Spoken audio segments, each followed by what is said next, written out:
ஊர்ல 3 அண்ணன் தம்பிங்க இருக்காங்க. அந்த 3 பேருமே இந்த காட்டுக்குள்ள விறகெல்லாம் வெட்டுவாங்கல்ல, அந்த மாதிரி வேலையை செஞ்சுட்டு வராங்க. ஒரு நாள் வழக்கம் போல அவங்க 3 பேருமே காட்டுக்குள்ள போயிட்டு இருக்காங்க. அப்பதான் ஒரு சித்திரக்குள்ள இவங்களுக்கு எதிர்க்க வரான். அந்த சித்திரக்குள்ள பசிக்குது, சாப்பிட ஏதாவது வேணும்னு கேக்குறான். அந்த 3 அண்ணன் தம்பில 2 பேரும் ரொம்பவே செல்ஃபிஷ், யாருக்கும் எதுவுமே தரமாட்டாங்க. இன்னொருத்த மட்டும் ரொம்பவே நல்லவன். அதனால இவரை பார்த்து பாவப்பட்டு கொஞ்சம் சாப்பாடு கொடுக்குறாரு. இந்த சித்திரக்குள்ளனா இவருக்கு சாப்பாடு கொடுத்தவருக்கு ஏதாவது ஹெல்ப் பண்ணணும்னு நினைக்கிறாரு. அவர் கையோட காட்டுக்குள்ள ஒரு அருவி பக்கத்துல ஒரு வயசான மரத்துக்கிட்ட கூட்டு போறாரு. அந்த மரத்தை வெட்டு, உனக்கு உள்ள ஒரு புதையல் இருக்குன்னு சொல்றாரு.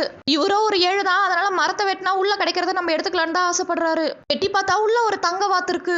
அந்த வாத்தோட ரெக்கைகள் எல்லாமே தங்கத்திலே இருக்கும். அந்த ரெக்கைகள்ல விழும்போது அதை எடுத்து நீ உன்னோட செலவுக்கெல்லாம் யூஸ் பண்ணிக்கணும் சொல்றாரு.